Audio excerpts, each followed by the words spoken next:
It's episode 48 of the Rebel Scum Podcast. I'm James Rosile. I'm Brock Smink. Welcome. Welcome. Very zen now. We're going to keep this very zen. We're going to... Everything is zen. Well, everything is zen-y. Everything is not directing Han Solo. Ooh. It's been a week since our last show, a week and a bit, and we both were a little bit older. A little bit wiser. A little less wiser. Ooh. And a little less Lord and Millery. Yeah, wow. What a world we live in now. Yeah, we will be talking about that. Ron Howard, Anakin Skywalker. We've got some cool Never Tell Me the Odds, I think. The news is coming up, and Brock has some comics. Yeah, wow. And then our top 5 this week is top 5 characters that we think Clint Howard. Oh, yeah, I couldn't remember what it was. I'm like, oh, God, I don't have a top 5. Because Clint Howard has been in every Ron Howard film, and his best role was in The Grinch.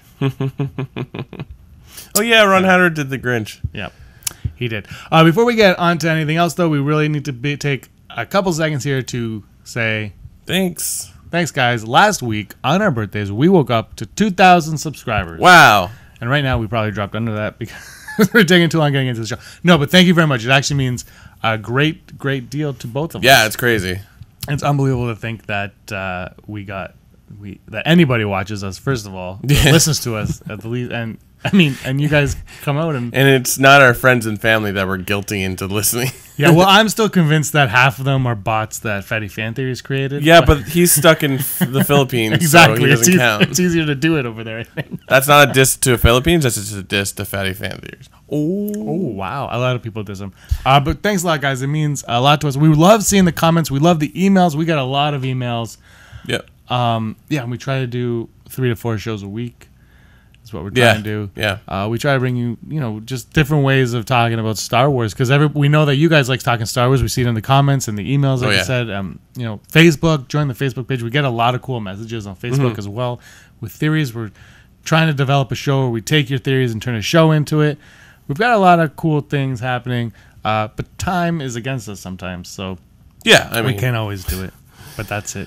Well, we try our best. I think we're pretty good. Like, it seems like every day I get an update that we're doing something, and I'm like, oh, I didn't even know we were posting something today. Yeah, we try to. Brock works a lot. Yeah, I do not. So this is just the way we do it. Yeah. So thank you for the love. Thank you for the hate. It's all good either way. Yeah. I mean, when people hate things or criticize us, I think sometimes I get ideas for a topic or something to bring up or something. Yeah, I mean, a lot of times you guys will say something and I'll be like, that's stupid. We should use it. But we've hit 2,000, so therefore we will stop reading the comments because we are YouTube famous. Oh, no, we're not. No, to become YouTube verified, you need 100,000 subscribers. 100,000. I'm trying to remember what it was. There's a YouTube glitch right now, so I emailed them about it, and I accidentally hit verify our account. Yeah. Because I think I wasn't trying to get them to verify our account, but I needed them to see our email. Yeah. So I clicked on it, and they immediately responded, "No, you have to hit 100,000 subscribers." 100,000. And I said, "Yeah, that's fine, but here's the issue that I'm actually having." And then 12 hours later, they got back to me on the issue. So that's the YouTube world. It is what it is. Yeah. Wow. It's almost like the wild, wild west when you think about it. Even though YouTube has been around and this platform of new broadcasting is there, it's still every week you're like, oh, this changed and that changed. It's like I like it. It's cool. Yeah, anyways, keep it up.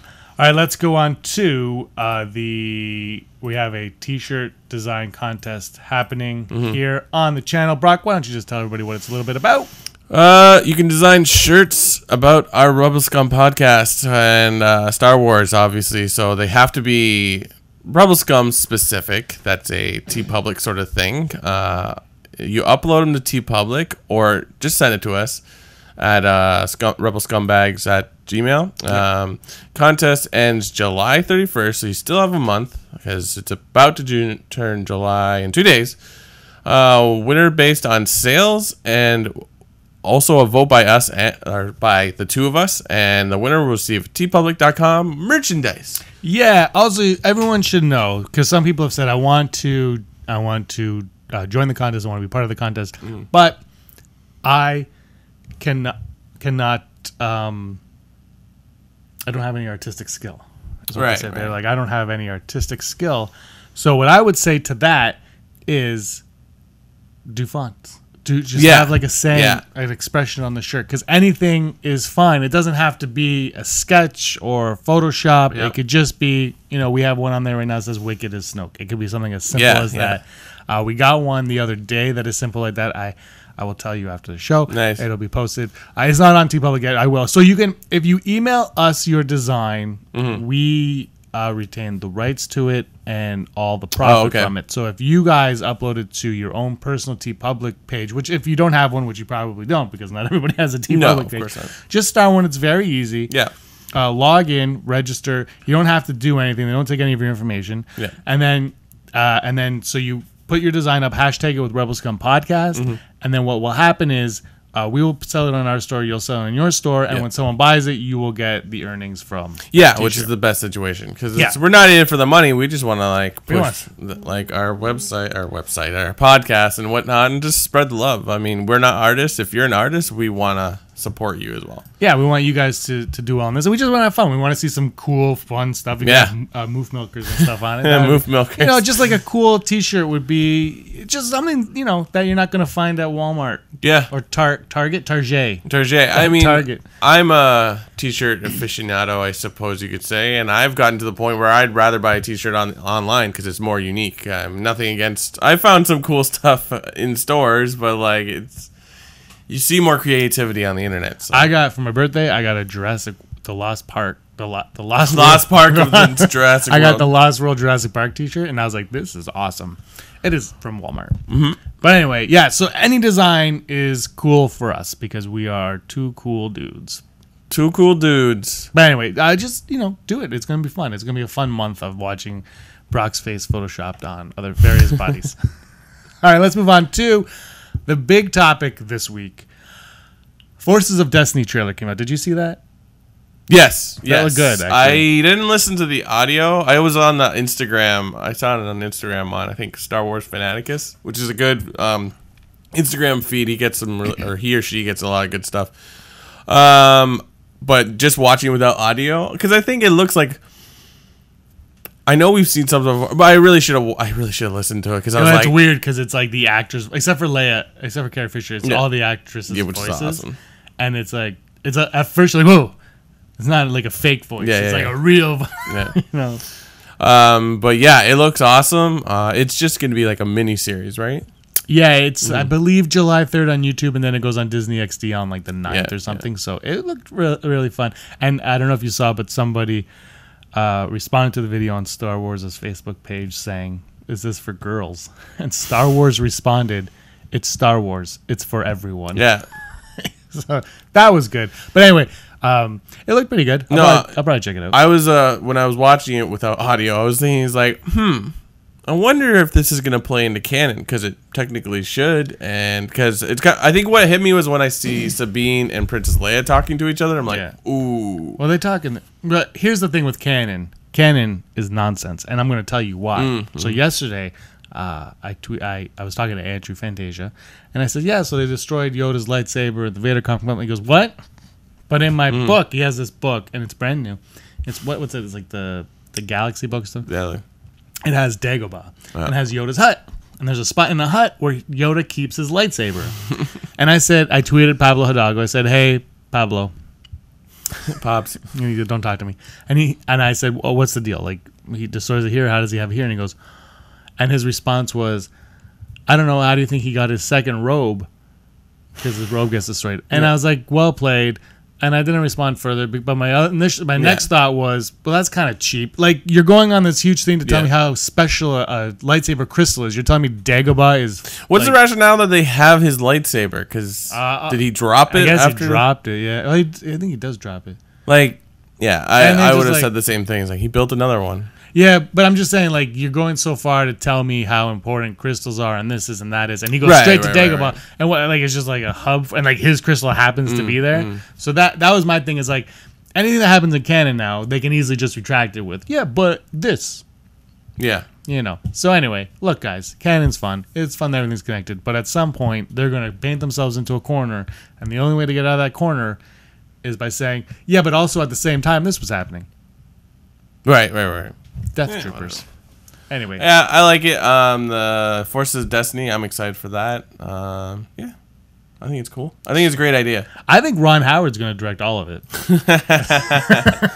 What a disaster. So last week, if you were watching, we did not talk about actually, we did. On the news, there was a cool T-shirt that the crew had. Yeah. And little did we know that while we were talking about that, Lord and Miller were getting poop canned over at Lucasfilm. It was like as if 1,000 fanboys cried out in anger were suddenly on the internet.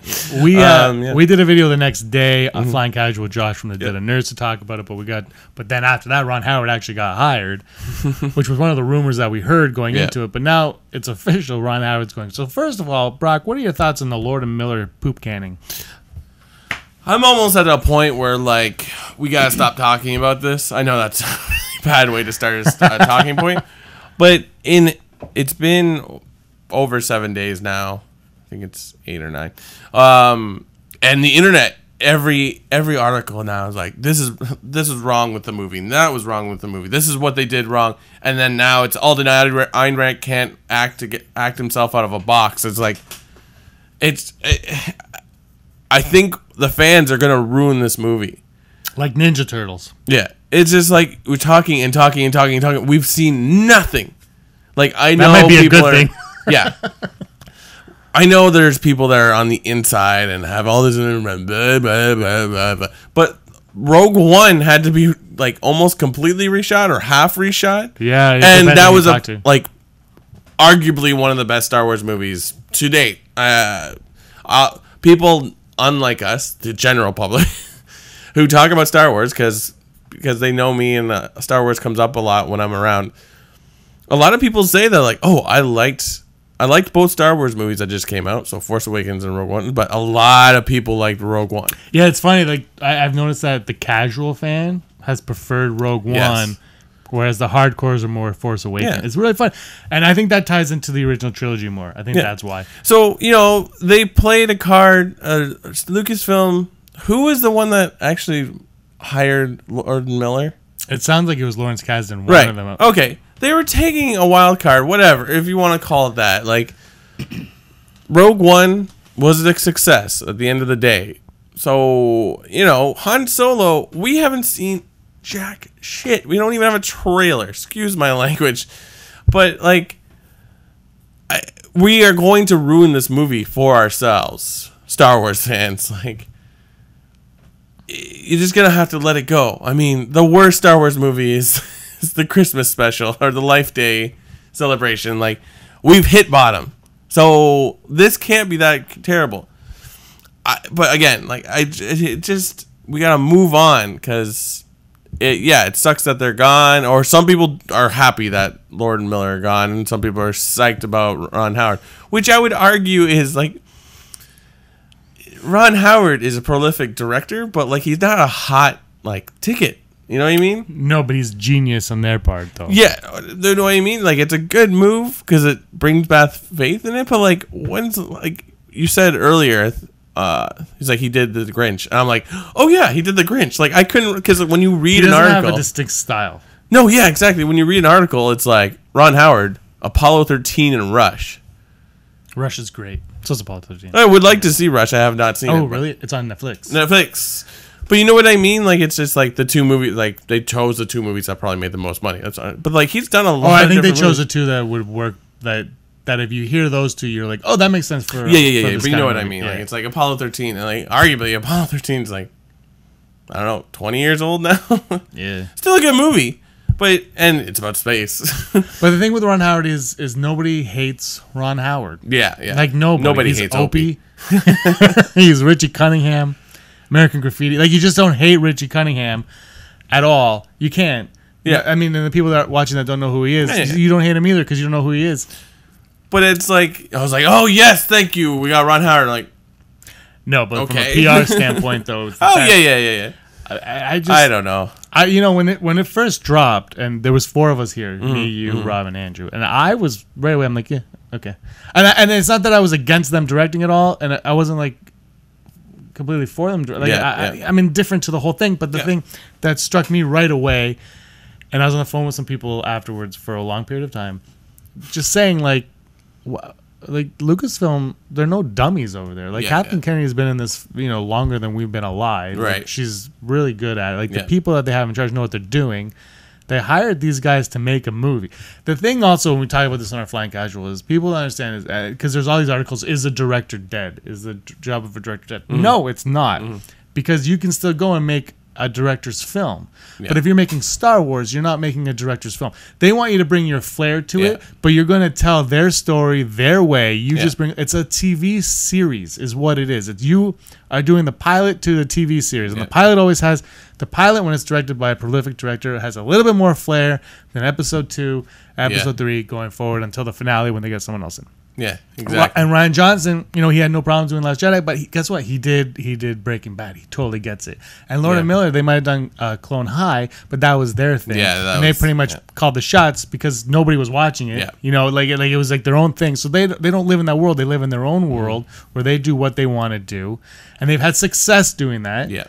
But Star Wars is different, and it's $200 million or whatever. You've got 5,000 crew members setting up shots, and they want to improvise, and Lucasfilm doesn't work like that. How far do you think Lucasfilm would have to go to lose Star Wars fans? Because I think it's like, I would almost argue that Star Wars fandom is like immortal now, where it's like, you've had these people for 30, 40, 20 years or whatever. And it's like, yeah, you want a good movie over and over again. But the more of these movies we get, there's going to be ones that like you just don't like. It's going to be like, I like Rogue One over Force Awakens.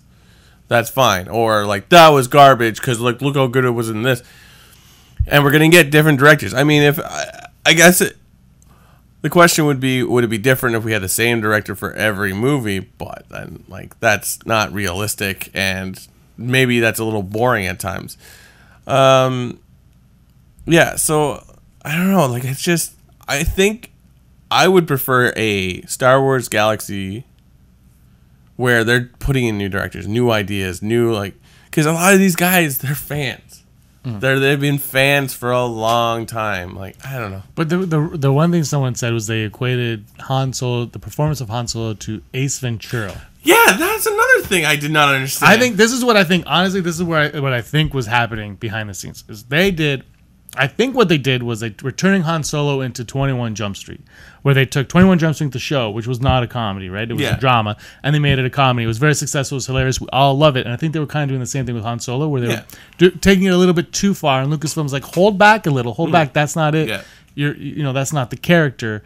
Because you can do that with 21 Jump Street because nobody cares about 21 Jump Street. Exactly. Whereas Star Wars, people care about Star Wars. And I think, and in all fairness, I really think that their Han Solo movie would have been probably extremely entertaining, extremely funny, but we all would have been like, that's not Star Wars. Maybe. I don't know. That's what I think was going to happen. And I think, and the other thing too is, they were like, we're going to get different directors with different styles, and Rogue One's a war film, but we're reshooting 60% of it because it's a war film. It should be a Star Wars film. And like, it's not the Marvel universe. As much as they want to pretend that it can be, it can't be. Star Wars is distinct style. Like when you take this, when you watch something Star Wars, you're like, that's Star Wars. Yeah, yeah. And we had this talk about like Valerian. Yeah. It looks cool and everything, but it doesn't look like Star Wars. No. It looks like a sci-fi film. Yeah. But like it doesn't look like Star Wars. Star Wars has its distinct look, and when you start to take away that distinct look, that's when I think you're going to start losing fans, because it can't just be a generic sci-fi space fantasy space opera. It has to be Star Wars. I just wonder, like, why it took this long for all these things to happen. It was, and I don't know. Like all of a sudden, like, oh, Alden Ehrenreich, like that's the other thing. Like he's garbage. I'm like, what? But did you also hear though that he was the one? At one point, someone reported that he was the one that went to Lucasfilm and said, "This isn't working." So I'm thinking maybe they saw the dailies, and they were like, "This isn't working." They had the meetings, and they're like, "Yeah, okay, we'll change, sure," know. And they didn't actually change. And then Alden Ehrenreich, they're like, he needs an acting coach because he's not doing what we need him to do. So they bring in this acting coach. Yeah, which is not abnormal. No, but then he's like, I understand what you're doing, but the reason I'm not coming across is because the direction I'm getting is telling me to do this. Right. That's what I think that might have been. It also kind of pisses me off that would leak, because like, who leaked that? Like, what jerk off would be like, because look, it's Han Solo. We all have Harrison Ford is Han Solo. Now you're getting this kid to come in and play Han Solo, which we're all gonna nitpick to the end. And now you're saying that he needs an acting coach. And now, so no matter what, this kid's screwed pretty much. Like he has to have the best performance of all time for us to. Because now, if he's not good, well, he had that acting coach. Like it's just that is the worst case scenario for him. I almost feel bad, even though he's making millions of dollars. I feel a little bit bad because he's thrown under the bus. Yeah. Because someone just decided to... Like, the directors got fired. You talk about that. You talk about Kathleen Kennedy. You can throw them both under the bus. Yeah. Kathleen Kennedy's made of stone. She'll survive. The directors, they're going to move on to The Flash or whatever. They're going to have a successful career. They're incredibly talented. Then you got this kid who might not have a career after this for a bunch of reasons. And now you're saying he can't act and he's an acting coach. Ugh. Yeah, because, you know, as much as Star Wars is a franchise that you want to be... like equated with, especially if you're a main character, it kind of does ruin. It typecasts you. Like Mark Hamill, arguably, really didn't have a bigger like career till the 90s. So and he got screwed on Amadeus because he was a stage performance, so then he wanted to do the film, and they said we don't want Luke Skywalker to lead the film. Yeah, it was almost like I'm not gonna pretend I know everything a little in and out of Mark Hamill's career, but Batman the Animated Series was one of like definitely a high point in his career. I have the Mask of the Phantasm on VHS. Yeah. I never knew until I was in college that it was Mark Hamill. No idea. And that's the thing. So you basically had to pretend to not be yourself, or well, he's an actor, but that's what he does. But you know what I mean. And again, like I could be completely wrong in what I'm saying, but the world has changed a little bit though, where we're more forgiving. Like we don't typecast as frequently. Like I think I was thinking about that recently. It's just like after the Star Wars series, like besides Harrison Ford, like Billy D. Williams, name another movie he's in. Batman. Okay, fair enough. Boom. And he's in Scrubs. That episode. Yeah, that's why I thought your initial response, or like he's in a movie or a show where he's not himself or a character. That was before, and that's commercial.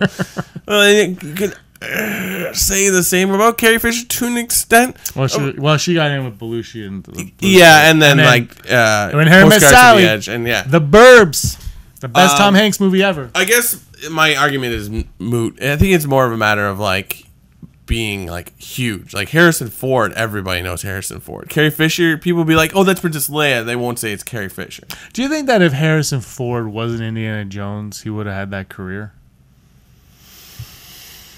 That's a good point. It's weird. Well, he had like the Jack Ryan stuff too. Like nobody had that way after Indiana Jones. Like Raiders of the Lost Blade Runner though. When was Blade Runner? After. Yeah, you're probably right. It's just weird. It's just like if you think about it, because Star Wars, he's stuck here, but then he does Indiana Jones, and that's just such a great character. Like everything about that is awesome. See, it's really hard to judge. I mean, I guess we could do the research and figure it out, but it's just like, well, he might. I'm just saying because you do one, then that's another hit that people are like, we could bank on this. Because it's like how big was Star Wars after it came out? I think it was successful, but like where we are now, it's like Harrison Ford, like. There's a successful movie and then leaking into the pop culture consciousness. You know what I mean? Like, I don't know. Things have changed so much. Yeah, like, exactly. Now, getting typecast doesn't really exist anymore. Mm-hmm. It's so different. Like Adam West, way back, couldn't get anything because of Batman. Exactly. But now it's like Christian Bale could get anything. Yeah. You know, like it's changed so much. I mean, it's a little bit different, I guess, because he did 3. Slightly better acting. Yeah, but it's still different, though. Like, you know, like, I mean... Yeah, Michael Keaton, I think, was worried about being typecast. Yeah, and now and now Christian Bale was. I don't think he was ever worried about being typecast because it just doesn't exist. Yeah. But there's also so many more movies and TV shows that they can do in between. Like Adam Driver's done what, like 100,000 movies in between the last 2 Star Wars movies. Like every time I watch a trailer, is Adam Driver's in it. I wouldn't say strictly watch the show Girls for Adam Driver, but he was definitely like a big selling point on it. Yeah, Logan Lucky Logan. That looks awesome. Good. Daniel Craig looks great. And somebody's like smart. They're like, let's put Channing Tatum and Adam Driver in the same movie, and it's like, yeah, two guys that you're like, oh, you guys are huge now. When like at some point in their career, you're like, these guys are huge. Like, like so. But yeah, no, they're great actors. I love both those guys. So yeah. But let's move on to this Ron Howard thing in here because Kasdan is not allowed to direct the Han Solo film. I'm confident that he would have been the one to step in, but why is he not allowed? Because the guild rules are so stupid.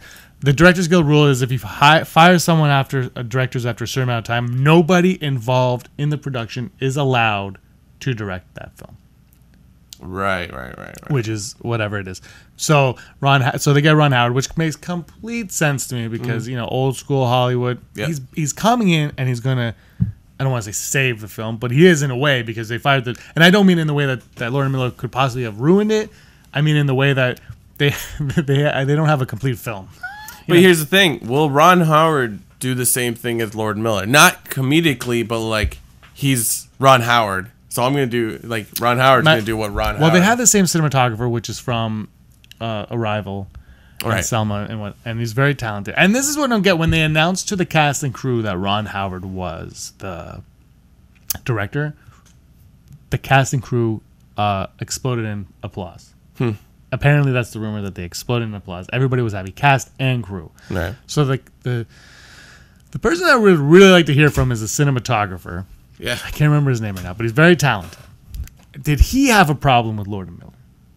That's what I find curious right now because he has a distinct style. He's setting up his shots. He's going to work like this, very professional. Whereas Lord and Miller, not to say they're not professional, but they work on the improvisational type style. So I think that Ron Howard's going to come in. He has an incomplete film. He's going to be like to the cinematographer, make it look like their film. Yeah.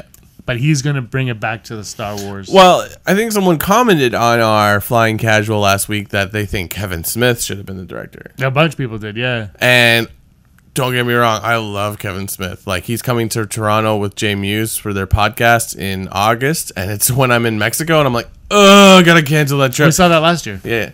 But, like, Kevin Smith is a great actor. Well, he's a great actor. He's a great director, but for his type of movie. And I'm not saying he wouldn't do Han Solo true justice, but like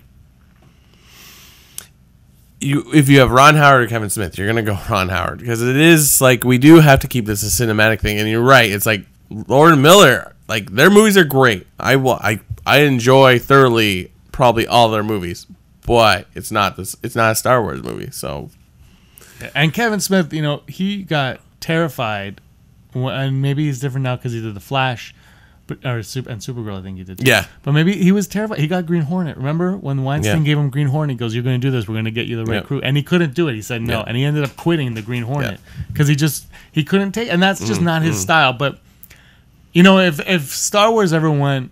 If they ever did like Netflix shorts or something on Star Wars, I would totally be fine with him doing like a cantina. Yeah. Can you imagine him directing like a cantina show or Dexter's Diner or something like that? Like just him doing it. It's like, Obi-Wan, I'm not even supposed to be here today. I mean, his knowledge of Star Wars is one of the things that has really launched his career, at least as like a writer and stuff. They're like, oh, that guy, he really likes Star Wars. And a lot of things have come from that. Like, and he was doing it before it was cool. Yeah, for sure. Like, I don't know. I guess at some point you're just gonna have to put your fan devotion to certain directors aside, and like we need to get this movie done. You said this perfectly on Flying Casual. We should stop caring about the inner workings of these films and enjoy the films for what they are. Well, that's what I was saying in the initials. Like we're ruining this for ourselves. Yeah, I mean, and I go back to this Ninja Turtle thing all the time when it was supposed to be William Fichtner. As the Shredder, and then people were complaining that it wasn't Japanese, and they changed it. And when you watch the movie, you're like, no, it made way more sense if he was just a Shredder. You listen to the fanboys, and now you've ruined this movie. Well, kind of like you ruined the Shredder almost because you've done this, and then the second one comes out and it's phenomenal. It's so good. It was exactly what we needed. Of course, people are like, I needed that in 1990. Yeah.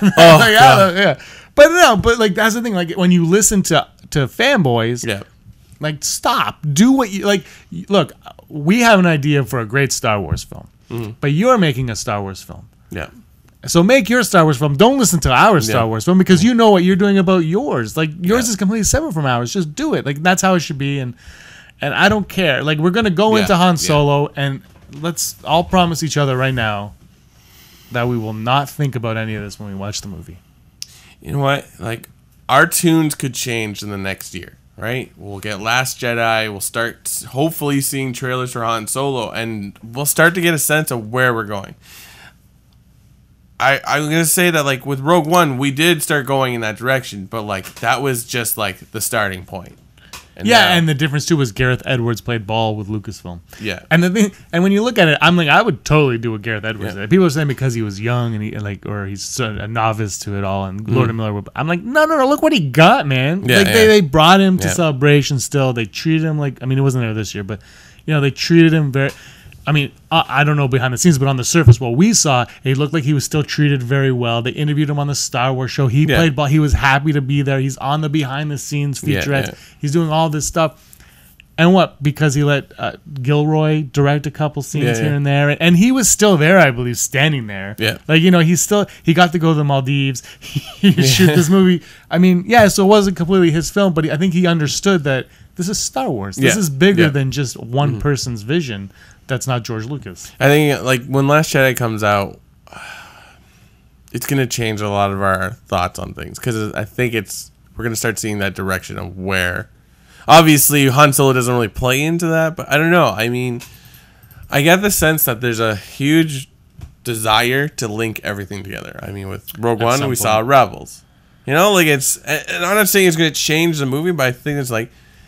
They have all these pieces and they're slowly putting them together, or they're trying to put them together. Unless Han Solo is completely separate, which is fine. Either way, it doesn't matter. It would be. They could make it separate, but it still would connect regardless of what you do, because you're like, this is how he became who he is. And now I think I read there was talk, or is this in the news about Jabba the Hutt? Yeah, apparently. Okay, that's it's right. Not in our news. No, it's not. Oh, okay. So like Jabba the Hutt.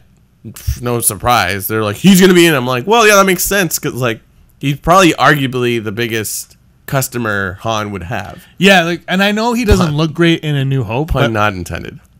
I know he's not great looking in A New Hope, but it's awesome that he's in that scene. I read an article, I think it was MovieWeb, that I have on Facebook, and, like, the writer did not know a thing about Star Wars. It was like, they put it in. People didn't like it. It's like, they shot it in 1970, and they looked like put it back in, like...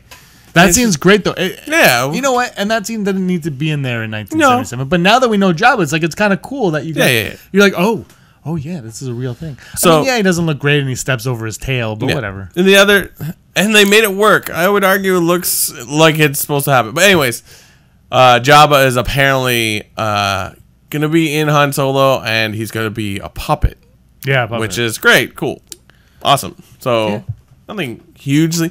I feel like news on these movies are like, yeah, I know, like it's like this is not surprising. It's great that it's like, it's gonna happen, but I don't know. Well, they can't tell you anything. Let's go on to The Last Jedi. Yep.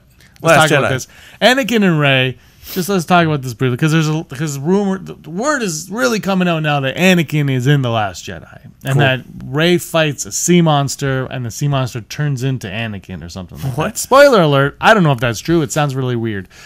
I'm sure a lot of you have opinions on that, and will tell me what you think of that. So anyway, apparently this happens, and then but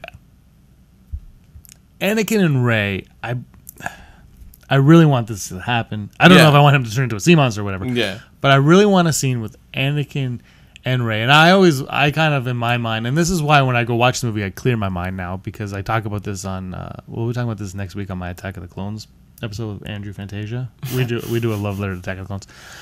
But what happens is we as fans, we build up expectations in our minds and we create scenes in our minds. Yeah. And you know what? We might hear an actual scene that happens. There might be like Luke and Rey have a scene together. And in our minds, we've created the scene. And when we go see it doesn't play out the way we thought about it.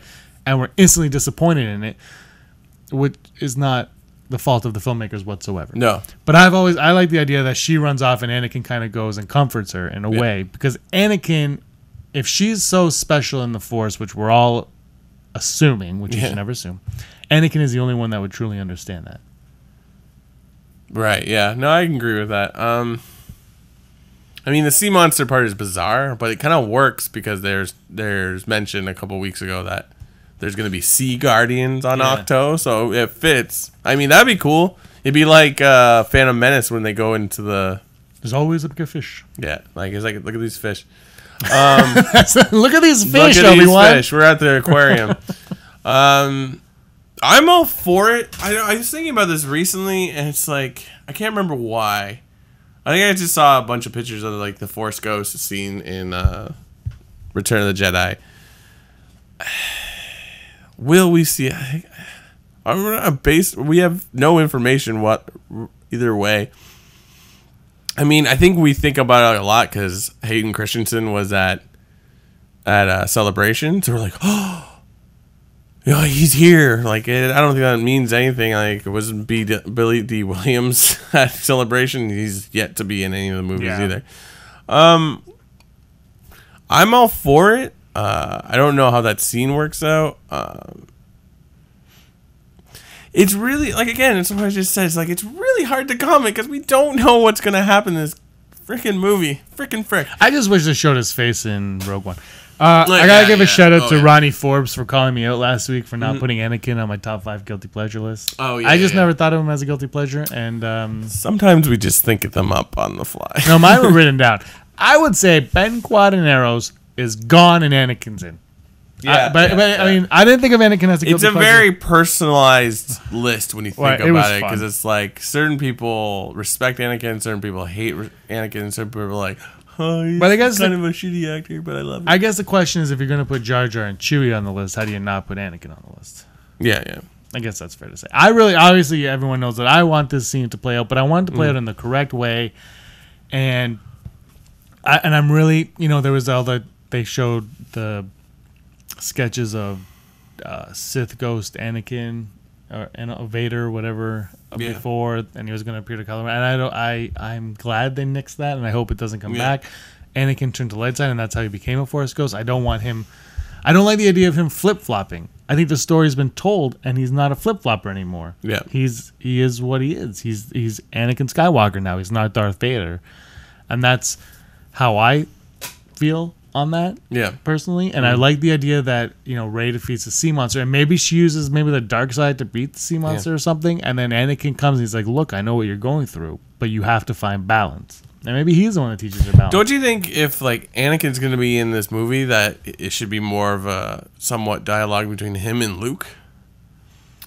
Yeah. Or maybe there's a flashback and he's meeting with his father, and because conversations with the two of them could really be what affects Luke's feelings towards the Force. Wouldn't it be cool if there was a Force back whenever she has that Force back in Act 2, and it goes back to the prequels, and it's Anakin as before he's Vader, and but it's a scene we've never seen in one of the prequel movies, and when you watch it, you're like, that just made Attack of the Clones the best movie ever. Or maybe this is a hard nerve to touch with some people. You could CG Mark Hamill to look like himself. I mean, we've done it with Carrie Fisher. We've done it with Peter Cushing. We've done it with Robert Downey Jr. in Iron Man. They're still the actor, but you might not be able to make them sound the same, but who cares? That'd be cool. A Luke. How amazing would that be? You get a scene at the beginning of the movie, and it's Luke 5 years after Return of the Jedi with someone being young Anakin, or young Ben Solo. Oh man, if that was an IMDb where it just says young Ben, in the cast list, the internet would explode. I actually have to side Akbar here, and I told someone on Facebook we would talk about this week, because months ago, before The Last Jedi, I had a title, and it was just Episode 8. Yeah. Andy Serkis was credited on IMDb as playing KJ. Oh. Yeah, that came to light. Somebody, I believe, I couldn't find the post when I went back to look for it, because I saw it first thing in the morning on my iPad, and then when I went to find it on the computer, I couldn't find it. So I don't know who found it and posted it, but I believe it was on the Collider Jedi Council Facebook group. Right. And they took a screen grab of it. They were smart enough and had the foresight to take a screen grab of it. And he is credited as KJ. KJ. Wow. Any thoughts on that? KJ and GJ. Yeah, weird, right? Cool Jeff, but with a K. That's how you know he's super cool. That doesn't work with the Victor name, so I will not. That'd be cool. This movie has to come out. It's like I feel like I'm just talking in circles. Apparently, the rumor is that one of the cuts will be done by the end of August for this film. Wow. Yeah. So we should totally do a fanboys trip to Skywalker Ranch and steal the Last Jedi from George Lucas's personal desk computer. Yo, we could get Jay Baruchel. He's probably in Montreal. We could go grab him. Yeah, we'll go for it. Yeah, for sure. We're good. We're down. We got this. Yeah, I'm all for Anakin being in this movie. We're thinking Hayden Christensen though. It better be. Yeah. Who else would it be? I don't know. Just some old guy. Well, I guess you don't age. No, because they've retconned so Force Ghost into Hayden Christensen, which I am all for. Yep. I know I think I'm in the minority for that one, but I always thought that made more sense because he would go back to whatever. It doesn't have to make sense. Who cares? It's cool. See, you just gotta get to a point where you're like, I don't think George Lucas had this all figured out. So it's like there are certain points that are like, maybe we should just let that go because it's just gonna get more and more. I like Force Ghosts are a cool idea. They don't need to continue though. Well, that may be why they decided that they could die now. Yeah, because if you can become a Force Ghost, when do you end and when when can you show up and how can you show up? Yeah, like what's the parameters of what they can do? I mean, it's an easy plot device because then Luke has no one to talk to because there's arguably no Jedis around or Sith. So how does he figure things out after Return of the Jedi? Apparently he doesn't. Holocrons, but that's going down steep. That's going down. But if you can bring back an Obi-Wan, if you bring back a Yoda, bring back an Anakin, then he has someone to talk to. Do you think holocrons will ever show their face in movies? Have they never been in it? Like they haven't been like a prop in just like the background, like even in the library at the Jedi Temple. I'm sure we could look it up, but I don't think so. Look it up. Let's look it up. We're going to do a video with them. Actually, you might not be here for that video. Right. We'll Skype you in. Yeah. Skype. All right, let's move on to... Never tell me the odds. Never tell me the Today's odds are brought to us by Hayden Christensen's haircut. Hayden Christensen's haircut. It's not. It's a number 4. What number do you use? Number 2, sir. Which one's the thin one? I think it's number 2 or number 1. Yeah, I use one of those ones. I don't know. I don't have hair. Okay, never tell me the odds. The first odds of Leia and Ben reuniting. I'm going to go high because I feel like that's what a lot of people are like focusing on. Again, based on nothing, just as assumption that like those two characters should meet up at some point because you don't have any resolution on it. I'm going to go 80%. Wow, that's high. Like we haven't seen anything with like Adam Driver and Carrie Fisher in the same thing, but maybe that they're holding back on that because that's huge. Like, I don't know. I would think so. I'm going full Brock. Wow, 50-50. Because at one point I see that happening, but the other half is like, well, maybe they were holding out on 9. For exactly. That's the... Yeah, so that's where I'm going to go with that. The next odds, this is my favorite one, the odds of Gungans appearing in a Star Wars film ever again. I'll go 0. I'm going to go 100%. 100%. Maybe not today, maybe not tomorrow, but in 10 years from now, they're going to revisit Gungan City at some point. And it's going to be Atlantis. It's like one of two things has to happen. They have to have a Senate or a council where there is a Gungan representative, or they need to go back to Naboo, which I don't think is a terrible idea. Like it's cool. A great. I mean, and they've done it in the comics a ton of times. Look how excited everybody is over Battlefront 2. The Theed, Assault on Theed. Come on, bring in the Gundams. If Luke goes on some kind of pilgrimage, finding how to rebuild a Jedi Academy, Jedi Council, like he could very easily have gone to Naboo, where it's like, oh, this is where parts of my story starts. Like, yeah, this is where my mother's That's from. An easy out. Yep. And our final odd is your favorite one. Mm-hmm. This is from express.co.uk. They're reporting on a rumor. Then the odds of Finn being Lando and Leia's love child. Come on.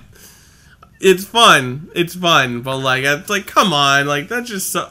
You'd have to spend an hour of the movie just trying to like express that. Like Finn, now that you're awake, come here.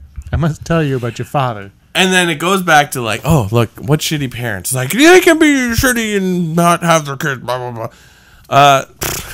It's too elaborate, especially since like Finn gets sent away. No, the best is one of the parts of the rumor is Leia gives Finn to Lando to hide from Han, because apparently they might have already been broken up, her and Han. So Finn to Lando, and Lando loses the child in a bet.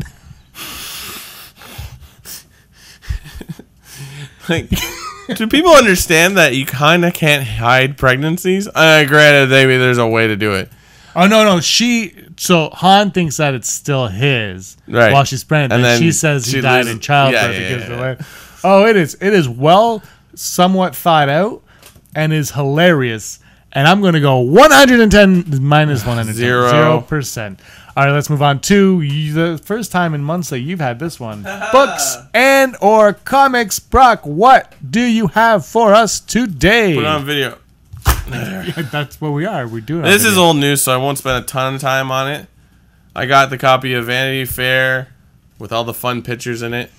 It's great. I love it. It's the shot of Chewie and Rey in the cockpit of the Millennium Falcon. I want as a massive picture. I heard someone be like, "This looks like an advertisement for airlines." I can't find. Oh, here's one of the biggest reveals. DJ and are these Holdo? Are these all the pictures that we've already seen? Yeah. Oh, yeah. There's nothing new. I haven't read the article. I know there's a.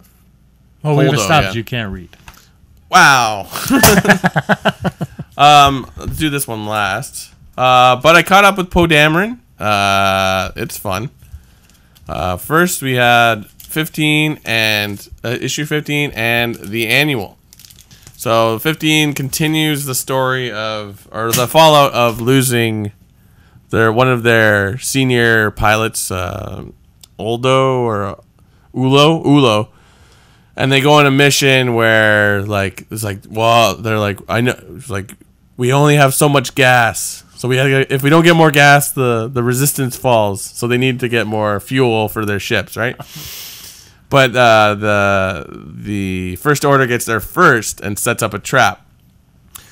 And not only is it they set what the trap was like, they get there, and once they get to this tanker, if they go into what's the word, hyperspace, the second they slow down, the whole ship will blow up. So the idea is that if they don't notice it, they'll get to wherever the resistance is and completely blow up, and it will, because they'll come out of hyperspace just above their base, so it'll blow up the base. So they discover that, or actually BB-8 figures it out and like zaps Poe from like going out of hyperspace. So they're stuck in hyperspace, and it's him and the Black Squadron, and they're just like, the conclusion is they're trying to figure it out, and then it's not only is it rigged to explode, but the First Order took their gas. So I think the end was like, Poe's like, I'm gonna get the gas or the fuel, sorry. The fuel, and like that's how it's. So I think he's got a cool plan, but it was fun. It was a fun issue. And then the annual was about they had a conversation between Leia and Poe that they repeated throughout the issue of like, he's gotta like, you are a great pilot and you can know how to get yourself, but you have to realize that there's a lot of people's lives on the line here. So it opens where he's floating in space with BB-8 because his X-wing got blown up, but like BB-8 launched them out before it exploded, so they're just floating in space, and it's also like a minefield from the Empire. So like they get on this ship, and he not single-handedly, but I think the Black Squadron comes in and saves him. But he was about to allow BB-8 to get out and let the Resistance know that this is what's happening right here. Da da da da. This is Leia's like, you do know things, and that's the end of it. It was a good issue, I guess. And then surprise, surprise, James, I got issue number 2 of Darth Vader. You will love this issue because, like I showed you, picked it up yet. It's you see a lot of clone troopers, and they are on a Jedi outpost, like a floating space station, and they're just like doing inventory, like they have lightsabers, because it opens with one of the clone troopers like, look, I'm a Jedi, and one of them's like, you're not a Jedi. If you're a Jedi, you'd be dead. Ooh. So they're like, Vader has escaped the planet that the Palpatine left him at, and he's on this it's not a TIE fighter, but it looks like a TIE fighter, and he knows about this base. So they're like, why is that person coming at us? And like they're like, halt, coming towards us, or we'll shoot you out of the sky. And he just keeps going, and he single-handedly takes out like all the clones in the entire thing, gets a lightsaber, and now it was also a location, or like the archive that was there, and he was able to find, because he has to go kill a Jedi, right, to get his Kyber crystal, and they had an archive of like I forget. There's a specific type of Jedi that it's like a monk where like they just go and be isolated, and it says like, oh, he would have been to be attuned with the Force. He goes and lives alone forever, sort of thing. So he would have noticed that the Jedis were attacked, but because he's so strong in this training that he wouldn't leave. So it's like, oh, we'll go there, but he's also a warrior. So it's just like, it looks like the next issue is going to be pretty cool. Sweet. And this is a nugget I found at BMV, which is a popular independent bookstore in Toronto. This is issue 82 of Star Wars Insider from August of 2005. As you can see, there's Hayden Christensen, and this is like roughly around the time of Revenge of the Sith coming out, and it talks about, it's an exclusive interview with Hayden Christensen, the starships of Episode 3, Natalie Portman and Ian McDiarmid interviews, and Celebration 3, George Lucas coming to the stage. I haven't read this. I have not opened it. I don't know what's in it. I was holding this for this situation, so we'll do a quick. I'll open it and do a quick flip through of it. This is like an unboxing right now. Yeah, you don't get this for free usually. I am now on a mission to find Star Wars Insider back issues, because I feel like magazines, magazines, are a thing. I think the comic shop near my house has some. It's not in back condition, but let's look at the back side. Oh, there's a Blockbuster. Yeah, that Revenge of the Sith game is a lot of fun. They gotta put a board in here. I had it for 360. That's how old this is, Blockbuster. Do you guys remember Blockbuster? Look at these toys. Andrew Fantasia has that. The Mr. Potato Head, Darth Vader. Oh, an ad for Star Wars Unleashed. Right here. Yeah. Oh my goodness, it's the exact same one. Yeah. Interesting. And let's look at the fan art, pictures of these. Oh, wow. Should show the camera. Yeah, I know. I'm just trying to find something. Like, these pictures are kind of tiny. Oh, look at this. There's Maul with legs. Maul with legs. So would Rebels or not Rebels? Clone Wars comic actually. Yeah, because that wouldn't have been out. So that idea kind of existed already. Interesting. And they're like, yes, Brock, it existed. Let's see. There's a lot of cool pictures. I'm trying to find something unique. Ready? Show that one. Yeah, look at that. It's a Elvis impersonator. You gotta go that way. There you go. Elvis impersonator in Stormtrooper and Admiral jacket. Oh man, this is crazy. I'm just trying to. I remember. Oh yeah, Rick McCallum. Holy crap. Yeah. The yes man of yes men. He was huge. I remember having Star Wars Insider, and like he was like in every issue because it was right when Phantom Menace came out. Yeah. Yeah, I think that's pretty much it. Just yeah. Some cool. Look, you can. Here's an ad for Brian's Toys. Brian apparently likes Star Wars, and you can buy all the toys. Anyway, so yeah, that's pretty cool. Some finds. Good stuff. He hasn't had books, comics for a month, and now he has them all. Yeah. Oh, also, I'm reading Thrawn right now because Joe got it for me for my birthday. Oh, nice. Do you like it? Yeah, so far I'm 50 pages in. All right. Holo News. Live from Coruscant. Gotta remember what the stories were. Colin Trevorrow. What did he do? He said his favorite character in the Star Wars universe. Oh, was the Force. The Force. Such a classic, like Star Wars fan answer. He was like, I've put a lot of thought into this. Yeah, his response was kind of weird. He's like, I like to think of the galaxy as having energy. And so yeah. I thought it was a cop-out, because I think right now everybody hates him because everybody hates the Book of Henry. He's worried about saying the wrong answer. I kind of want to see that movie to see if it actually is that bad. And also, I can't believe it's that bad. No, yeah, it just doesn't make any sense. We have a Force Awakens YA graphic novel coming out, and it won't be like when I first read this, I was like, wait, we already had this, like, they already did this, but I guess it's just more of a expansion on the story. Maybe we'll see a little bit more. It's different. It's not gonna. I think it's gonna look more cartoony than the movie, like realism. So they didn't really reveal a ton of what happens in it yet. So no, I'm interested to see if there's anything new that we're gonna learn. Yeah. We'll definitely check it out. Yeah. And then Mark Hamill was asked what was the goofiest figure or toy made of him since he started being Luke Skywalker, and his answer this was on Twitter. His answer on Twitter was the the Luke Skywalker and Tauntaun set, where it's literally the like Luke Skywalker figures in. It looks like the Tauntaun is giving birth to a Luke Skywalker. So bizarre, but you gotta like, it was the 80s or 70s, 80s. Like, they're still trying to figure out action figures at the time. Yeah, I want that mask. And what's the last story? He's getting a star. Oh yes, I was almost gonna bring this up when we were talking about his career. I know do people think the stars or do actors, like, do they find having a star on the Walk of Fame like a big accolade? Yeah, because it's like he's sort of just been in the movie, but whatever. No, but you know what? He's 60 whatever now, and yet they gave one to like Britney Spears when she was 20. Like, yeah, I would argue. So that's what I mean. Like, I'm not trying to take it. I think he deserves all the accolades that they can give him, but like, technically last movie and he didn't say anything. But yeah, good for him. I know it's gonna be him. I think who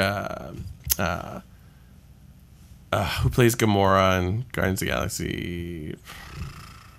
Oh God, Zoe Saldana.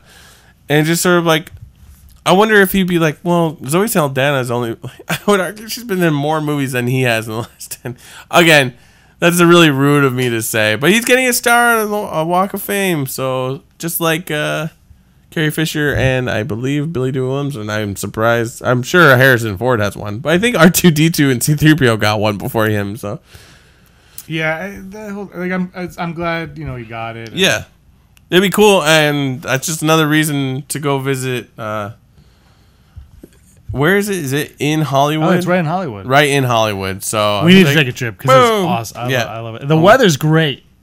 The weather's great. It's a dry heat. So yeah, that's the holidays. Oh, one thing that's not in here I read yesterday. Apparently, in Guardians of the Galaxy, the original Peter Quill Earth thing was he was supposed to have a Darth Vader figure instead of a Walkman, which is kind of cool because it's like, Guardians of the Galaxy is basically Star Wars in the Marvel regime, and like it'd be neat for him to have that. But as we all know, the music in Guardians of the Galaxy is amazing, so it was a good choice.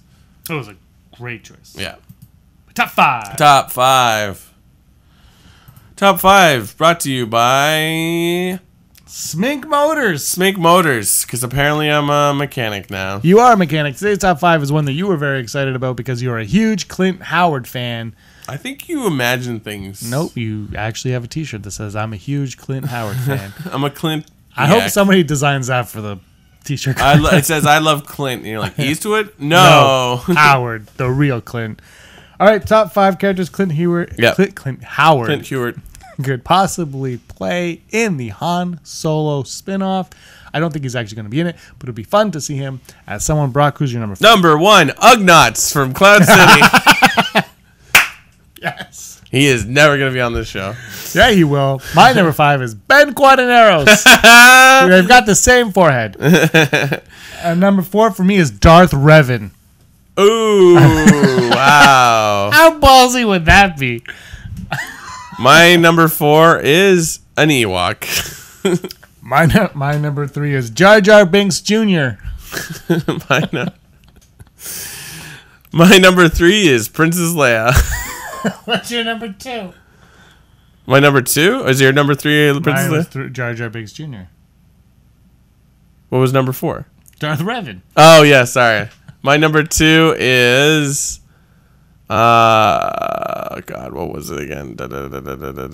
My number 2. Yeah, what's your number 2? Is Lumparoo, Chewie's son. My number 2 is R2-D2. Yes. And my number 1 is Han Solo. Throw it out. My number 1 is going to be a new Sith Lord. He's actually he's Snoke. No! Snoke. Scratch that. Not a Sith Lord. He's going to be radio technician number 1. So he's just sitting at a control panel. Okay, Lord Vader. Isn't that what he does in Apollo 13? Yeah. He'll just... And they're like, why are you doing the noise? Paper jam. Yeah, that'd be cool. I kind of hope he is, because I feel like awesome. That's a nice little Easter egg that's always in every... I mean, if, J.J. Abrams could put all of his friends in it, why can't he put his friend in it? Exactly. His brother in it. It's not even a friend. It's a brother. It's family. Yeah. Familia. That's been 48. Wow. Episode 48 of the Rebel Scum Podcast. Don't forget the t-shirt design contest is a lot of fun. If you can't draw, don't worry about it. Just write font. Yeah. Write something funny and post it. We'll sell it. You'll make money. It's a good deal. And then you can win a prize pack. Prize packs are fun. Yeah. I think they're fun. I don't know. I'm not eligible to win, so I don't care. Or just go to TeePublic and buy something. They have... Not us. Just buy something. It's a great website. Yeah. And at the end of every month, there's a sale for the t-shirts go for $14. So exactly. Anything else you want to talk about? I like your little 3D playing card there. I'm glad you still have that. Yeah. Well, I don't clean up after we finish. You haven't been in this. But I was just no, I'll leave this here. It's been a lot of fun.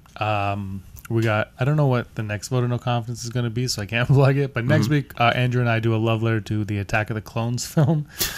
That'll be our least watched Unleashed ever. And anything else you want to add?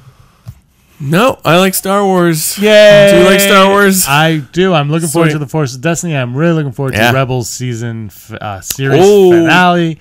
Speaking of which, did you see that they showed the cover for the Rebels season 3 Blu-ray? Very nice. Not gonna get it because I already have it on digital form, but 50% off. Yeah, that looks good. I really like it. I really hope season 4 is a great finale, and I hope they don't do anything cheap with Thrawn. But I kind of feel like he's just gonna perish in that one. What are you gonna do? It takes place on Mandalore. We're allowed to say that? Yeah. Whatever. They didn't tell us not to say it. Yeah. Battlefront was like, don't talk about this. The thing you didn't see. They're like, don't talk about this. Right. And then they're like, when they showed us a whole episode of a show, they're like, yeah, whatever you want. Yeah. Turn on your cell phones, take pictures, do it all. Warwick Davis. No, it was great. I'm very excited for that season. When does it start? I don't know. Anyways. End of September, probably. Mid-September. You'll see the first 2 episodes of Fan Expo again anyway. What does it matter? That's true. Are you going to Fan Expo? Yeah. When is it? September. I tried to get media passes. I couldn't figure out how to apply for it. It was the hardest thing. I found it for 2014. Yeah. What? I know. I was like, oh. It might not be up yet, though, because maybe. 2014, though, we're going back in time. We got passes for that one. If you guys ever want, follow us on Facebook, Instagram, Twitter, all that stuff. Yeah. And let us know if you want to hear a top 5. Never tell me the odds, anything like that. Yeah. Shoot us a line. We'll do it. Tell us why we're right. Tell us why we're wrong. Tell us why we're full Brox. Full Brox. Anyway, that's it for this episode of the Rebel Scum Podcast. I am James. This is Brock. And may the force of others be with you. Always. Hey, scumbags. Thanks for watching. Don't forget to give us a thumbs up on our video. As always, please subscribe to our YouTube channel, Rebel Scum Podcast, for all the latest videos.